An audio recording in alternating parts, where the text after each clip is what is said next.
Middle east में जो आग लगी है, उस आग में अब तक करोड़ों डॉलर स्वाहा हो चुके हैं। हजारों लोगों की जान जा चुकी है, लेकिन मौजूदा हालात देखकर लग रहा है कि आग और भड़कने वाली है, क्योंकि ईरान आर पार पर उतर आया है।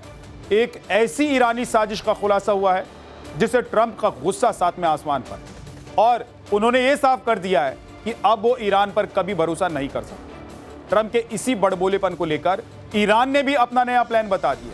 ईरान अब कुछ ऐसा करने जा रहा है जिसने पूरी दुनिया को टेंशन में डाल दिया। ईरान के नए प्लान से यह साफ हो गया है कि हॉर्मुज की लड़ाई का हल इतनी जल्दी नहीं निकलता।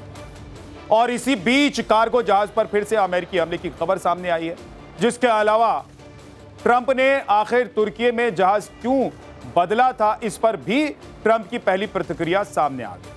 और इसके ट्रंप ने ईरान के बारे में ऐसा कुछ कह दिया जिसे सुनकर लग रहा है कि अमेरिका इस बार परमाणु हमले पर भी विचार कर रहा है।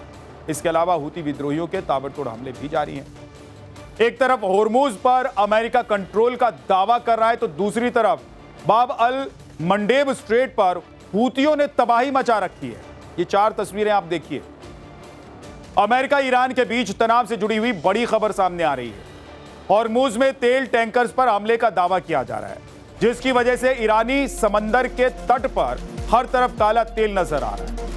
यह वीडियो सोशल मीडिया पर वायरल है। आपको बता दें कि हाल ही में अमेरिका ने एक कार्गो जहाज पर हमले का दावा किया है। अमेरिका का दावा है कि नियमों का उल्लंघन कर कार्गो जहाज जा रहा था, उसे बार बार चेतावनी दी गई, लेकिन उसे नजरअंदाज कर दिया कि उसको चेतावनी दी जा रही, जिसके बाद सेंटकॉम से हमला कर दिया गया। सवाल यह है कि क्या ये उसी हमले की तस्वीर, और उस हमले के बाद ही क्या ये तेल का बिखराव दिखाई दे रहा है।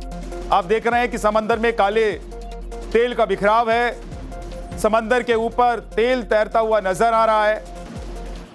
सवाल ये उठ रहा है कि क्या जो हमला अमेरिका के द्वारा किया गया कार्गो जहाज पर, उसके बाद ये तस्वीर सामने आई।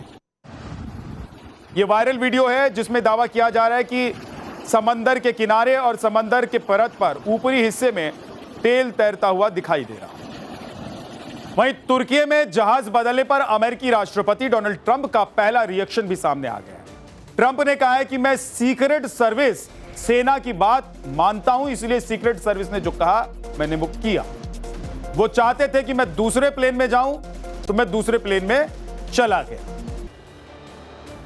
सबके जहन में एक ही सवाल कि प्लेन बदलने पर ट्रंप का पहला रिएक्शन जो आया है, क्या ईरान पर अब भयंकर एक्शन होने वाला है? दरअसल ट्रंप ने साफ कहा है और एक तरह से मीडिया के दावे की पुष्टि भी की है कि सीक्रेट सर्विस ने जो कहा मैंने वो किया। साथ ही उन्होंने कहा है कि मैं सीक्रेट सर्विस और सेना की बात मानता हूं। ट्रंप का कहना है कि सीक्रेट सर्विस चाहती थी कि मैं दूसरे प्लेन में जाऊं। जब उनसे पूछा गया कि आपने इसके बारे में पूछा, तो उन्होंने कहा कि मैंने इस बारे में ज्यादा पूछा नहीं, मुझे धमकियां मिलती रहती। आपको बता दें कि ट्रंप ने तुर्की से ब्रिटेन जाते वक्त जहाज बदल लिया था। ईरानी खतरे की वजह से डोनाल्ड ट्रंप ने जहाज बदला था। सीक्रेट सर्विस के अलर्ट के बाद फैसला लिया गया। मीडिया के कैमराज में यह बयान सामने आया है और वो तस्वीर भी सामने आई जिसमें देखिए कि ट्रंप जहाज बदल रहे हैं। एयरफोर्स वन विमान में सवार थे डोनाल्ड ट्रंप, लेकिन थोड़ी ही देर के बाद ट्रंप एक ट्रक के जरिए दूसरे जहाज तक पहुंचते हैं और जानकारी के मुताबिक ट्रंप एयरफोर्स C-32A में सवार हुए। एयरफोर्स वन में सवार पत्रकार तक को जानकारी नहीं दी गई कि आखिर ऐसा क्यों हुआ और क्यों ट्रंप ने अपना जहाज बदल दिया। साल 2000 में भी तत्कालीन राष्ट्रपति क्लिंटन के साथ ऐसा हुआ था। भारत से इस्लामाबाद पहुंचने के बाद क्लिंटन बिना पहचान वाले जहाज में बैठकर निकल गए थे। उस दौरान भी सीक्रेट सर्विस को बिल क्लिंटन के जहाज पर हमले की जानकारी मिली।